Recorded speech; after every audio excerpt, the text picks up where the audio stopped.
Қайырлы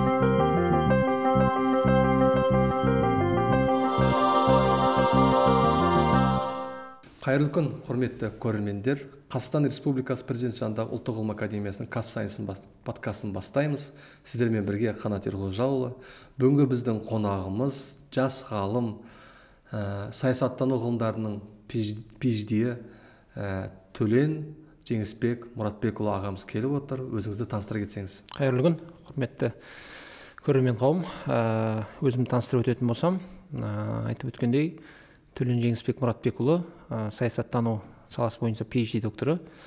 Қазір уақытта Тұран университеті халықаралық қатынастар аймақтану кафедрасының меңгерушісімін.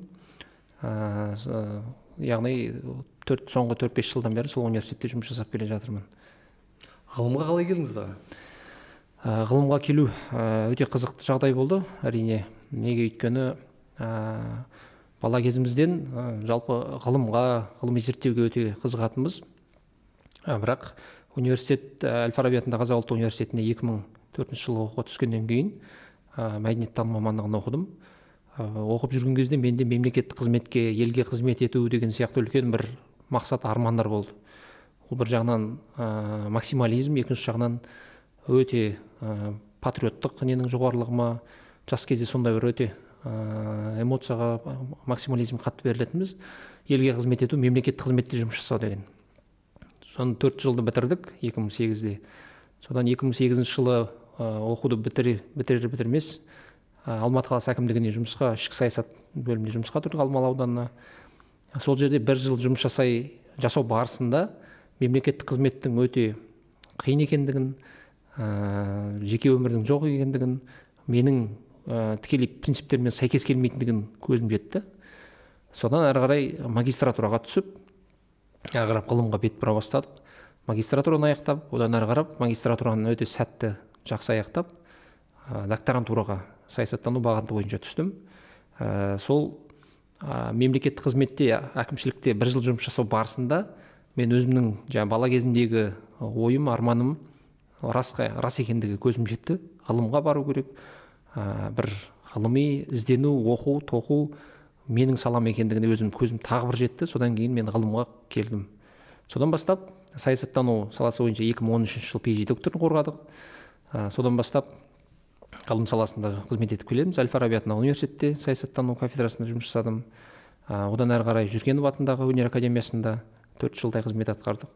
Одан әрі Сүлеймен Демирель университетінде 5 жылдай халықаралық қатынастар кафедрасында жұмыс жасадық. Жас ғалымдар кеңесін басқардық университетте 3 жылдай. Халықаралық қатынастар мамандығының координаторы болдым, қызметін атқардық. Яғни ғылым саласы осылай әрі қарап тізбектеліп кете берді. Бір жағынан ол менің өзімнің өмірлік принциптеріме, оң жамбасыма келгендіктен ғылым саласы менікі екеніне көзім тағы жетіп, содан әрі қарап әлі сол ғылым саласында келе жатырмын. Оған еш өкінбеймін, керісінше қуанамын. Мемлекеттік қызметте жұмыс жасап жүргенде мүмкін айқап деген бір өкініш болар ма еді деп ойлаймын. Сондықтан ғылым саласы бұл өте еркін айтатын болсақ, өте қызықты әрі ізденуді талап ететін, өте бір пайдалы деп айтуға болады ғылым саласы. Сондықтан осы саланы таңдап, осы салада жүргеніме өте қуанамын. Ал енді сол ғылымдағы қай бағытты зерттеп жатырсыз қазір? Саясаттану мамандығы деп айттық. Сол саланың ішінде мен әсіресе Қазақстандағы қоғамның, азаматтардың, оның ішінде жастардың саяси мәдениетін зерттеймін. Диссертация тақырыбы сол бағытта болды. Одан кейін мақалаларым, зерттеулерім барлығы сол бағытта.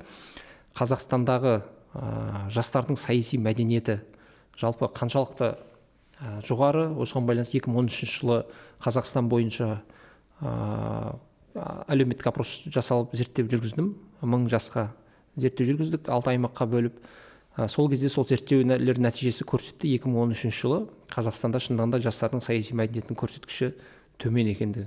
Жалпы саяси мәдениетті зерттейтін классиктер бар, Алманд Вербі сияқты. Олар өзі 3 типке бөледі саяси мәдениетті.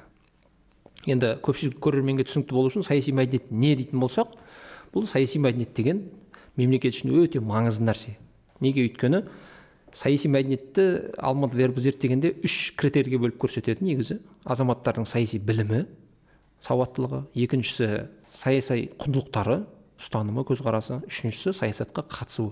Осы үш критерий арқылы қоғамның, адамдардың саяси мәдениетін анықтауға болады.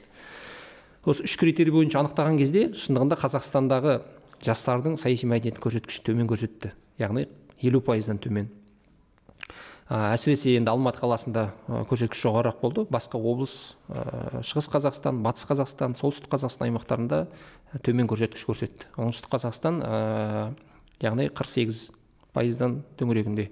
Алматы қаласында ғана 50-ден жоғары көрсеткіш көрсетті. Орташа алған кезде 50%-ға жетпейді Қазақстанда көрсеткіш. Сонда бұдан не аңғарамыз дейтін болсақ, жастар қоғамда саяси сауаттылығы толық қалыптаспаған, саясатқа қызықпайды, интерес жоқ, саяси білімдері төмен, құндылықтарда айқын емес, саясатқа белсенді қатыспайды. Яғни саясат дегенде міндетті түрде барып депутат болу или бір басшылық қызмет атқару емес, күнделікті өзіңнің қоршаған айналаңдағы болып жатқан өзгерістерге немқұрайлы қарамау. Мысалға, Алматы қаласында өмір сүрсек, Алматы қаласында қандай өзгерістер болып жатыр? Сол өзгерістердің әрқайсысына ол өзгеріс маған да тікелей қатысты, тиесілі деп азаматтық позиция болу керек те. Маған қатысы жоқ деп жаңағы немқұрайлы қарау. Немқұрайлы қарау дегеніміз бұл сіз өзіңіздің өміріңізге немқұрайлы қарау деген сияқты. Өйткені біздегі болып жатқан саяси реформалар барлығы тікелей адамдардың өміріне тікелей әсер етеді. Мемлекеттің өміріне. Өйткені мемлекет дегеніміз әрбіріміз жаңағы Конфуций айтқандай, бұл әрбір отбасы шағын мемлекет. Немесе Аристотель айтқандай, отбасы қауымды құрайды, қауым мемлекетті құрайды. Сондықтан мемлекетте болып жатқан әрбір реформа сіздің тікелей отбасыңызға, өзіңізге әсер ететін өзгерістер. Сондықтан егер бізде де осындай азаматтық саяси мәдениет артатын болса, азаматтар өзінің мемлекетіндегі әрбір өзгерістерге немқұрайлы қарамайтын еді деген ойда ойлап отырмын жалпы. Енді ол осы өзіңіз айтып отқандай жастарға саяси мәдениетті қалыптастыру, оның қандай маңыздылығы бар және ол бізге, қоғамға, елімізге қандай пайда келеді? Өте маңызды сұрақ. Бұл сұрақ көп адамдар керісінше сұрауы мүмкін. Азаматтар саясатқа белсенді қатысып кетсе, керісінше бұл қауіп емес па деген сияқты. Жоқ, олай емес. Бұның маңызы айрықша. Бұның мысалын біз жаңағы теориялық емес, практикалық тұрғыдан көрсетейік. Саяси мәдениеттің жоғары болуы Европа, оның ішінде Скандинав елдері, оның ішінде салыстырмалы түрде ақш-тың өзін алсақ, Ұлыбританияны алатын болсақ, саяси мәдениет азаматтардың көрсеткіші жоғары, яғни 60-70%-ға дейін халықтың, азаматтардың саяси мәдениет көрсеткіші жоғары. Енді 100%-ға әрине жоқ. Сонда жаңа Алмат пен Берманды мысалға келтірген кезде үш типке бөлді. Біріншісі патриархалдық тип. Ол мүлдем саясат қызықпайтын, қатыспайтын, құндылықтар қалыптаспаған, қатыспайтын мүлдем, білімдері жоқ. Бұл көбінесе дамымаған елдерді айтады, мысалға олар Африка елдерін. Екіншісі бодандық саяси мәдениет типі дейді. Бұл азаматтар саясатқа, саяси білімдері бар, бірақ қатыспайды. Үшіншісі белсенді саяси мәдениет типі дейді. Азаматтар саяси білім бар, қызығады, қатысады, әрбір нәрсенің өзгерістерге кәдімгі белсенді қатысып отырады. Сонда маңызы бізге жаңа біз айтып өткендей, Европа елдеріндегі азаматтардың саяси мәдениетінің жоғары болуы мемлекеттегі әрбір өзгеріске азаматтар өз үн қатып отырады. Мысалға, қарапайым бір заң қабылданса, азаматтардың мысалға орта білім алуына байланысты заң, немесе жоғары білім алуына байланысты заң қабылданса, әрбір азамат сол заңға өзінің үнін қатады. Заңға мысалға бізде электронды порталда талқыланады, дәл сол сияқты сол порталда қоғамға талқылауына шығарады бір айға. Ол жерде міндетті түрде барлық үнін қатып пікірін білдіреді, конструктивті тұрғыда, тек қана да радикалды критиковать ету емес мақсат. Яғни өздерінің үнін қосып, үлесін қосады. Сол арқылы қоғамға, биліктегі дұрыс, тиімді шешім қабылдауына азаматтар үн қата алады. Нәтижесі неге алып келеді? Нәтижесі дұрыс реформаларға алып келеді. Дұрыс реформа сәйкесінше қоғамның дамуына алып келеді. Яғни билікте отырған әрбір бұл идеал емес, өзіміз сияқты азаматтар. Әрине қателесу мүмкін, дұрыс шешімдер қабылдауы мүмкін, бірақ қоғам, азаматтық қоғам әрдайым ояу отыру керек. Соны қадағалап, дұрыс бұрыстығын айтып, үнін қатып, өзінің пікірін білдіруге отыру керек. Сонда ғана қоғамда дұрыс емес шешімдер, дұрыс емес реформалар жүзеге аспайды. Әрдайым қоғам дұрыс ұсыныстарды айтып отырады. Нәтижесі саяси дұрыс реформаларға, мемлекеттің дамуына алып келеді. Сондықтан бұл маңызды өте. Ал енді жастардың саяси мәдениетті қалыптастырудың тетіктері қандай? оны қалай қалыптастырамыз? Мысалы оны пән ретінде, сабақ ретінде кіргізу керек па, олар түсінетіндей? Иә, өте жақсы. Бірнеше ұсыныстар айтуға болады бұған байланысты. Саяси мәдениетті қалыптастырудың механизмдеріне бірнеше ұсыныс. Біріншіден, жаңа тағы да айттық, батыс елдерінің тәжірибесін қарайтын болсақ, ақш-та, Европада болсын, саясатты білу, саяси процестерді оқу қарапайым бұл күнделікті қалыпты жағдайға айналған. Біздегі сияқты бір саясатқа арнайы оқу, саясаттанды оқитын адамдар ғана оқу керек деген сияқты не жоқ, көзқарас қарапайым. Яғни әрбір өзіндегі қоғамда болып жатқан нәрсені бұлар саясат деп бір идеализировать етпейді, қарапайым ол маған қатысты нәрсе деп қабылдайды да соған міндетті түрде оқиды, танысады, үн қатады, үлесін қосады. Бұл ұсыныс, яғни азаматтар, жастар әсіресе ең бірінші өзінің айналасында болып жатқан нәрселерге немқұрайлы қарамауды үйрену керек. Яғни ең нашар нәрсе бұл немқұрайлық. Бірінші. Екінші, жастар бізде қоғамда саясатты негативті емес, позитивті қоғамда дамуға алып келетін нәрсе, саясатты барлығы білу керек, түсіну керек деген көзқарасты, стереотипті қалыптастыру керек қоғамда. Мысалға, біз білетіндей, әсіресе кеңес үкіметі кезінде, тоталитар режим кезінде саясатпен тек қана саяси элита ғана айналысу керек, қалғандар тек бағыну керек деген көзқарас, стереотип әлі бар ғой. Осы стереотиптен арылу керек. Саясат әрбір азаматтың күнделікті өмірінде болып жатқан өзгерістер деп қабылдау керек. Сәйкесінше азаматтар солай қабылдап, солай үн қату керек. Үшіншіден, қоғамда саяси мәселелер, қоғамдағы әрбір өзгерістер кең талқыланып, осылай қоғамға ұсынылып отыру керек. Яғни подкасттар бар, қазақ тілі контент бізде жетіспейтін мәселе. Мысалға бізде саясатқа қатысу десе, азаматтар өте қатты радикалданып кетеді, қатты шегіне шығып кетеді. Или болмаса мүлдем қызығушылық танытпай, мүлдем абсентеизм дейміз, абсентеизм деген мүлдем қатыспай қалады да, мүлдем үлес жоқ, үндемей жүре береді. Екі ортасы болу керек. Ортасы деп отқанымыз, азаматтар бізге қазақ тілді контент арттыру керек. Негізі қазақ тілді контент, яғни жалпы мемлекет дегеніміз не, қоғамдағы реформалар қалай жүзеге асады, биліктің тармақтары қандай, осылардың барлығын қоғамға негізі қоғам тіліне түсінетіндей қылып, әртүрлі подкасттар, әртүрлі ақпараттар, видео нелер жасалса, бұл да үлкен жастардың саяси мәдениетін арттыратын еді.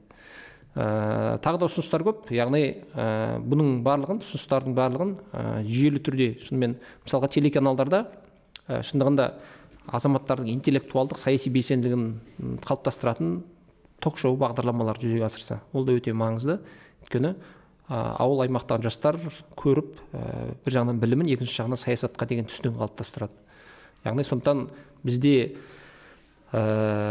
қоғамнан бөлектеніп қалған саяси бейсауатты жастар емес, сауатты, өзінің құқықтарын білетін жастар қалыптасатын еді. Бұл қоғам үшін, мемлекет үшін аса маңызды қазір. Енді мысалға қазіргі таңда жастардың осы саяси мәдениетін қалыптастыруында оны отандық телеарналарда дәріптеу керек деп жатсыз, енді оған байланысты қазіргі таңда қандай мысалы үкімет тарапынан қандай жұмыстар жүргізіп жатыр?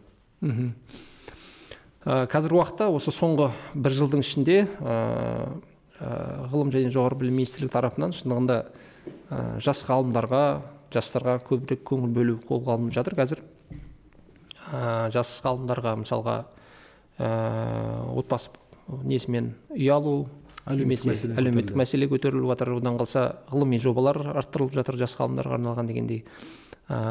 Немесе қазір уақыттағы президент жанындағы ғылым академиясының аясында жас ғалымдар мысалға жұмыс тобы құрылып, қазір уақытта жас ғалымдардың, жастардың қоғамда белсенділігін арттыру жүзеге асып жатыр. Қуантады бұл әрине, өйткені жастар қоғамның қозғаушы күші екенін білеміз кез келген мемлекетте. Сондықтан жастарды сауаттылыққа, құндылықтарын қалыптастыруға, білімге, ғылымға насихаттау өте маңызды. Өйткені сол арқылы қоғамда жастардың саяси құндылықтары, белсенділігі артады, азаматтық қоғам қалыптасады.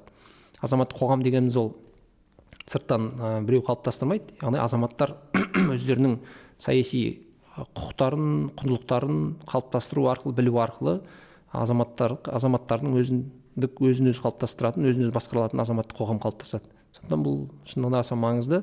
Мемлекет осы тарапта қазіргі уақытта әрине мемлекеттен күтіп отыра беру де дұрыс емес. Демократиялық азаматтық қоғамда азаматтардың өзі белсенділік таныту керек. Сондықтан азаматтық қоғам өкілдері, әсіресе жастар осы бағытта жұмыс жасаса әрине құба-құп болатын еді. Ал енді мысалға үкімет тарапынан қазір әртүрлі гранттар бар. Жас ғалымдар жобасы, гранттық қаржыландыру бар, ПЦФ деген сияқты басқа да жобалар көп. Одан бөлек фонд наукида біраз жобалар бөліп жатыр. Өзіңізде бір сол жобалардан ұтқан жобаларыңыз бар ма? Жалпы мен 2013 жылы жобаға тоқталмас бұрын, ол кезде білім ғылым министрлігі болды. 13 жылы Қазақстандағы жастардың патриоттық сезім қалыптастыру стратегиялық бағдарламасын жасауға қатыстым Астана қаласында. 13 жылы 13-20 арналған бағдарлама стратегиялық. Сол бағдарламаны жасау барысында біраз нәрсеге көз жетті.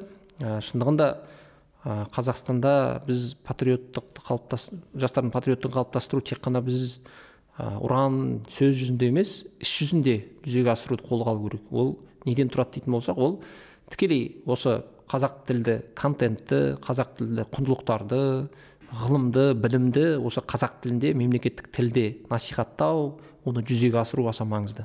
Сонда ғана біз жалаң ұран емес, нақты іспен қазақ тілінің ғылым тіліне, мәдениет тіліне, қолданыс тіліне айналдыра аламыз. Осы бағдарлама жасау кезінде соған көз жетті. Көп жағдайда енді бізде заңдар қабылданып жатады, бірақ жүзеге асу мәселе кішкене проблема болып жатады. Ал енді жобаға келетін болсақ, Әл-Фараби атындағы Қазақ ұлттық университетінде 2013 жылдары Қазақстанда саяси тұрақтылық қатысты жоба болды, мүшесі болып қатыстым. Және биыл ғана 13 жыл біткен, 2020-2023 жылға арналған философия саясаттану институтында бізде бір жоба болды. Бұл жоба осы Қазақстандағы жастардың саяси цифровизация кезіндегі Қазақстандағы жастардың саяси мәдениетін қалыптастыру деген тақырыпта болды. Осы жоба аясында біз шетелдік Q1 журналында Scopus мақала шығардық. Шетелдік тақырып осы жастардың саяси мәдениетіне байланысты болды Қазақстандағы. Және бірнеше монография шығардық, бір монография және бірнеше вакқа, яғни білім және ғылым министрлігінің несіне журнал мақала шығардық. Бұл жобадан біз қорытынды шығарғанымыз, бұл жобаның нәтижесінде шындығында зерттеу жасалды Қазақстан бойынша. Қазақстанда соңғы осы 13 жылы мен зерттеу жүргіздім. Сонымен салыстырғанда Қазақстанда жастардың биылғы 23 жылғы зерттеулерде көрсеткіш артқан, жастардың саясатқа қызығуы, қоғамдық белсенділігі артқан, соны аңғардық. Және бұл бағытта азаматтық қоғамның жастардың белсенділігінің рөлі маңызды. Осы рөл артып келе жатқанын көруге болады. Сондықтан бұл ғылыми жоба бізге не береді дейтін болсақ, ғылыми жоба әсіресе жастарға ғылымға ден қойып терең зерттеуіне мүмкіндік береді. Екінші жағынан жас ғалымдарға қолдау, яғни қаржылық, ақшалай жағынан қолдау болып табылады. Сондықтан бұл өте жақсы бастама. Жас ғалымдарға бөлінетін жоба бар, постдокторантура, және жас ғылыми зерттеу жобасы бар деген сияқты. Бұлар қазіргі жастардың шынымен ғылымға бет бұруына келуіне үлкен бір стимул болады деп есептейміз. Ал енді мысалға сіздердің салаларыңызда өздеріңіздің коммерциализацияланған проекттеріңіз бар ма? Коммерциализацияланған проект жоқ, бірақ осы 2021-2022 жылы, жаңылыспасам, 2021-де Алматы қаласы әкімдігінің әлеуметтік жоба, ол қоғамдық әлеуметтік жоба, ғылыми емес. Сол жобада қатыстым. Ол жобаның да тақырыбы жастардың саяси мәдениетін қалыптастыру деген тақырып. Ол жерде Алматы қаласы әлеуметтік жоба ретінде қаржыландырды, лотпен, проектпен. Сол жобада мен қатыстым, негізгі орындаушы ретінде. Сол жерде біз Алматы қаласы бойынша, Алматы қаласы әкімдігі тапсырма беріп тұр ғой бізге, коммерциализация сияқты, енді әлеуметтік жоба бірақ. Ол жерде Алматы қаласы бойынша жастарға, әсіресе университет, колледж, сосын жұмыссыз жастарға біз саяси мәдениет, жастардың саяси мәдениетін қалыптастырудың тетіктері, механизмдер қалай жүзеге асады. Сол бағытта семинарлар, тренингтер, әртүрлі фасилитацион сессиялар өткіздік. Әл-Фараби атындағы Қазақ ұлттық университетінде, сосын колледждерде бірнеше Тұран университетінде, бірнеше университетте, колледждерде, мектепте нелерде өткіздік. Сосын жаңағы базардың жастармен деген сияқты. Бұл не береді дейтін болсақ, шындығында көп жастар, әсіресе жұмыс жастар, жалпы саясат десе тек қана биліктегі адамдар айналысатын бір нәрсе сияқты көреді, елестейді. Ал саясат деген әрбіріміздің қоршаған ортамыздағы, айналамыздағы болып жатқан өзгерістер екендігі, бізге тікелей қатысы бар екендігін аңғармайды, елемейді. Кері әсерін тигізбей ме қоғамға? Біз жарайды саясатты жаңағы бүкіл халықты, жаңағы жастарды бәрін оқыттық, үйреттік. Енді кейде болады үкімет тарапынан, енді кейбір кезде бір шешімдер болады. Ол шешімдердің артында бір астарлы бір нәрселер бар. Себебі белгілі бір шешім қабылдаған кезде ол тек қана жан жақты нәрсені ойлап қана қабылдайды ғой. Сол кезде жаңа білікті, білімді жастар енді ол сондай нәрсеге сондай кезде кері әсерін тигізіп, бір қоғамда резонанс туғызбай ма? Иә, ондай рисктар да бар. Ондай рисктар да бар. Оған біріншіден әрине билік дайын болу керек. Билік дайын болу керек. Билік сәйкесінше қоғам саяси сауатты болғанда, қоғам егер азаматтық қоғам ояу болған кезде, билікте сәйкесінше соған сәйкес шешімдер қабылдайды. Қоғам қаншалықты ұйқыда, қоғам қаншалықты пассивті болса, билік дегеніміз ол бір қол жетпейтін нәрсе емес қой. Билік деген біз бен сіз сияқты азаматтар шешім қабылдап отыр ол жерде.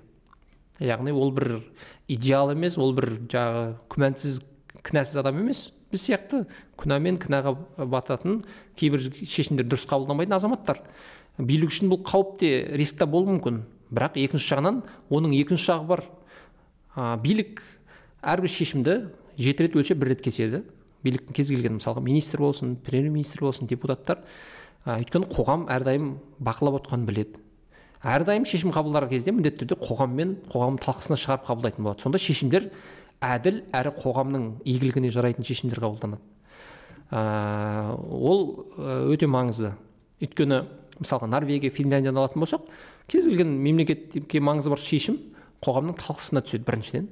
Қоғам оны талқылайды, қанша талқылаудан өтеді, қоғамның талқысынан өткеннен кейін ғана барып, мысалға парламент шешім қабылдап жатады. Бірақ оның өзі кейбір қоғамның азшылық тобына қарсылық тудыруы мүмкін, бірақ көпшілік қолдайды деген сияқты. Бұл практика, былайша айтқанда, әлемде сынақтан өткен практика, нәтижесін берген практика. Сондықтан бұл демократия дегенде де, осы демос деген сөз халық, кратус билік. Яғни халық билігі дегеніміз, халық әрдайым шешімдерге үн қатып отыру, қатысып отыру. Бұл эффективті, тиімді әрі нәтижелі болады. Чем үрей, қорқынышпен билік томаға тұйық билікке айналып, шешімдерді саяси элита ғана қабылдап, халық қалыс қалып отырғаннан гөрі, біз демократиялық, конституция бойынша демократиялық мемлекетпіз бе?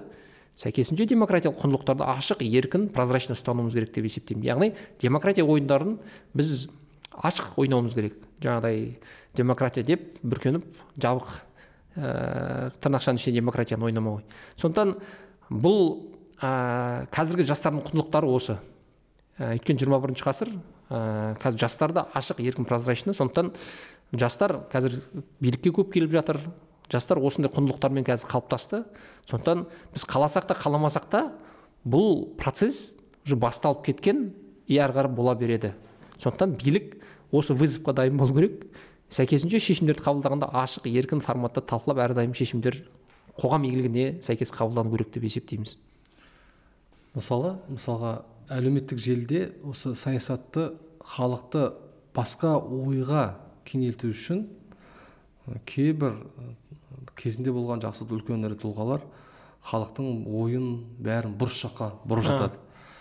Егерде шынымен осы біз саяси мәдениетті қалыптастыратын болсақ, онда жаңа халық шынымен де біледі ненің оңын, ненің бұрыс екенін.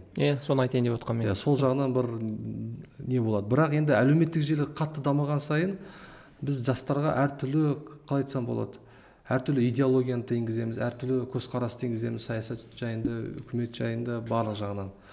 Және де ол басқа мемлекеттерде сол нені пайдаланады, бұл құрылғыны. Соған ойыңыз қандай? Өте орынды. Осы тақырыпты қозғайын деп отқам. Жастар егер шындығында біз жастар саяси мәдениет жоғары болып кетсе, саяси білімі жоғары болып, белсенді болып кетсе, мемлекет үшін қауіп қой деп қараймыз ғой. Керісінше, саяси сауатсыз, бейсауатты азаматтар қауіпті қоғамға, мемлекетке. Неге дейсіз ғой? Бейсауатты азаматтар кез келген дезинформацияға, әртүрлі пропагандалық ақпараттарға тез бейімделгіш келеді, тез ақпаратты жұтады, губка сияқты.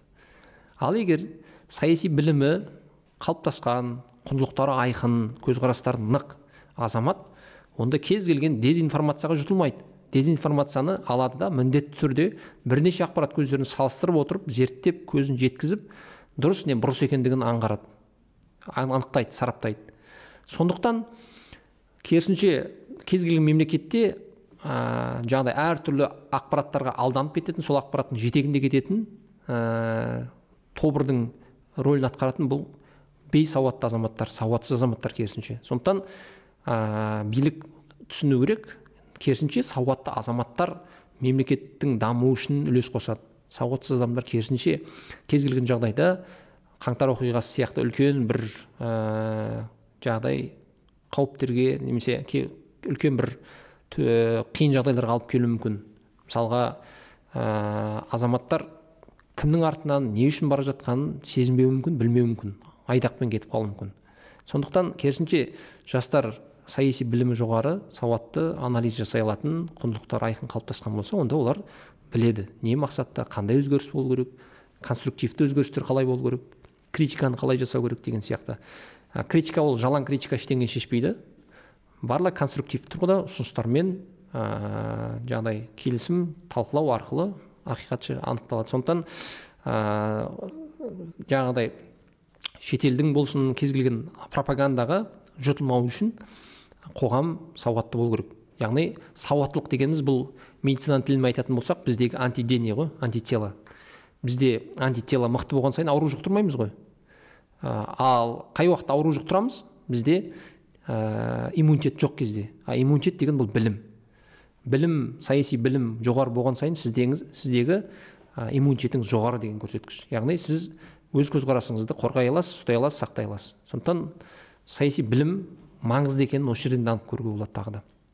Ал біздің билік, біздің қоғам дайын ба осы мәдениетті қалыптастыруға? Бізде қоғам дайын. Ғалым ретінде өз ойыңызды айтсаңыз.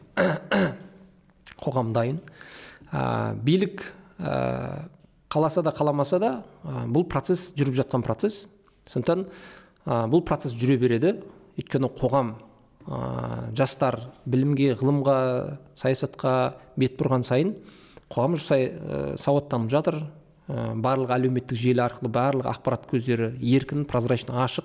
Сондықтан билік ешқандай жаңағыдай шешім қабылдаған кезде жаңағыдай тығылып немесе басқа да бір шешімдер мүддесі үшін қабылдаса, міндетті түрде қоғамда талқыланып, ашық ақпарат көздеріне шығып кетеді. Соны қоғам біліп отырады. Сондықтан қоғам бұл саяси мәдениетке дайын. Бұл 90-шы жылдарда тәуелсіздік алған кезде қоғамда бізде шындығын айтқанда, қазірге қарағанда 90-шы жылдар саяси мәдениет белсендірек болған. Сондықтан біз қоғам әлі дайын емес деген бұл миф. Қоғам дайын. Салыстырмалы түрде алып қарайтын болсақ, Қазақстанда, Сингапурмен салыстыратын болсақ, тәуелсіздік алған кезде Қазақстанда 95% халық сауатты болған.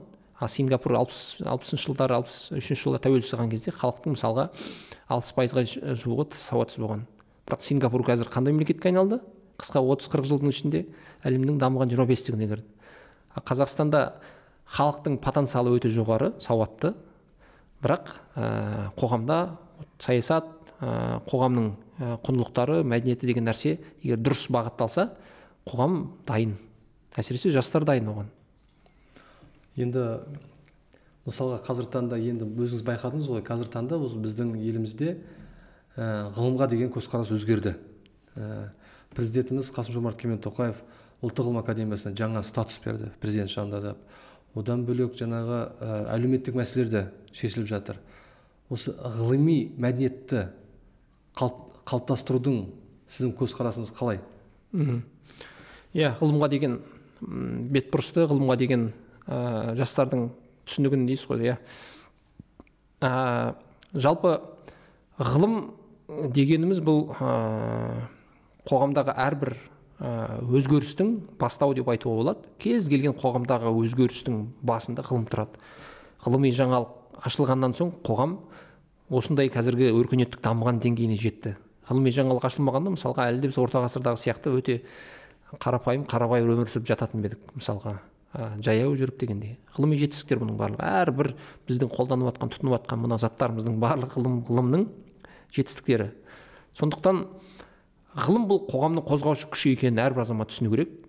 Әрбір азаматтың өмірінде ғылым маңызды рөл атқаратындығын түсіну керек. Және сол өзгеріске өзінің де үнін қоса алатындығын түсінсе, әрбір азамат осы ғылымға басқаша жоғары деңгейде қарайтын еді. Ғылымға бейім адамдар айналысатын еді. Айналыса алмайтын адамдар болса да сол ғылымды дәріптейтін еді. Мысалға ғылымға қатысты адамдарды мысалға қолдап жүретін еді. Бізде енді әрине соңғы шындығына тәуелсіз алғаннан бері бірнеше жыл бойы ғылымға мемлекет тарапынан аз қаржы бөлінді, қолдау аз болды. Соған сәйкес ғылым енді шындығында қиын жағдайға түскен, жасырын емес, ақиқат. Соңғы 1-2 жылда енді шындығында ғылымға бөлініп жатқан қаржы артып жатыр. Алдағы уақытта 25 жылға дейін 1% ішкі жалпы өнімнің 1%-на дейін жеткізу жоспарланып отыр. Енді егер жетсе, шындығында ғылым біртіндеп дамып, шындығында ғылым арқылы мемлекет дамиды. Сондықтан Жапонияның мысалын керемет келтіруге болады. Жапония ғылыми нанотехнологиялық жетістіктер арқылы әлемдегі ең дамыған мемлекетке айналып отыр қазір шындығында. Яғни ғылым бұл мемлекеттің дамуының кілті деп алсақ болады. Шындығында ғылым жетістік.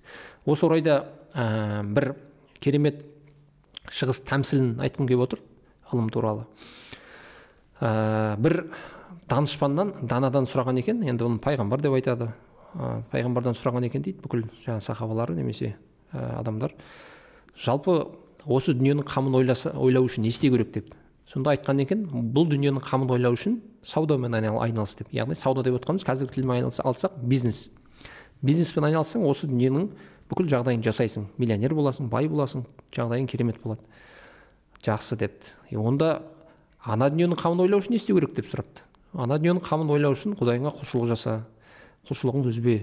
Құдай жолында жүрсең, ана дүниенің жағы қамданады деп. Соның жақсы деп. Соның бір жағы ішінде тағы біреу шығып сұрапты. Осы екі дүниенің қатар қамын ойлауға бола ма осы деп. Соны пайғамбар айтқан екен, иә, әрине болады. Қалай деп бәрі таңырқасып қарап қалған ғой. Қалай екен бұл деп. Екі дүниенің қамын қалай қатар алуға болады екен. Сөйте тұрып айтты, екі дүниенің қамын ойлауға болады, бұл үшін ғылыммен айналыс деп. Ғылыммен айналыссаңыз, бала тәрбиесімен, білім берумен айналыссаңыз, сіз осы дүниедегі жағдайыңызды жақсартасыз, қоғам алдында сыйлы боласыз, ғылыми жаңалық ашасыз, қоғамның алдында құнды, өте құрметті азамат боласыз, және келесі дүниеде Құдайдың алдында да, ана дүниеде Құдайдың алдында сыйлы боласыз деп. Сондықтан ғылыммен айналысу шынымен маңызды, ол трендте болу керек. Ғылым бұл мемлекеттің қозғаушы күші екендігін, мемлекетті дамытатын ең негізгі кілт екендігін түсіну керек деп ойлаймын. Енді сізге көп рахмет. Шынымен де маңызды және ғылыми тұрғыда біз саясатты барлығын сіздің ойыңызбен тыңдадық, өте керемет. Енді Қазақстан Республикасы президент жанындағы ұлттық ғылым академиясының атынан бір сыйлық беруді рұқсат етіңіз. Жақсы. Біздің сізге деген сыйлығымыз бар ұлттық ғылым академиясынан. Рахмет. Қабылдаңыз аға. Енді осы көрермендерімізге, ғалымдарымызға, жас ғалымдарымызға бір өзіңіздің жылы лебізіңізді айтсаңыз аға. Жақсы. Жалпы ғылым айналысу енді әрине жастарды ғылымға тарту аса маңызды. Өйткені жастар ғылымға келсе, ғылыми зерттеулер жасаса, қоғамның, мемлекеттің шындығында адами капитал дамитын еді. Адами капиталдың өлшемі бұл азаматтардың білімі, ғылымы, сауаттылығы. Мемлекеттер қазір уақытта жарысқанда халық санымен емес, халықтың сапасымен, яғни адам капиталымен жарысады. Абай қара сөзінде айтқандай, жағы ойында басқада біреуден озым деген ол бекер. Адам адамнан озу үшін біліммен, өнермен, ғылыммен озу керек деп айтады ғой Абай қара сөзінде. Дәл сол секілді біз жастар бой жарыстыру үшін, қазір бой жарыстыратын заман емес, шынымен ой жарыстыратын заман. Ғылымға, білімге бет бұрсақ, шынымен ғылым жолында жүрсек, қоғамды, мемлекетті дамытамыз, және өзімізде қоғамда орнымызды анықтайтын ек деп есептеймін. Сондықтан жастарды ғылыммен айналысуға үндеймін. жастар ғылымнан қалыс қалмау керек, ғылымда әйтеуір өзінің бір үлесін қосса деп ойлаймын. Рахмет аға, біздің студиямызға келіп алтын уақытыңызды бөлгеніңізге, шынымен де құнды ақпараттармен бөлістіңіз, өзіңіз зерттеулеріңізбен.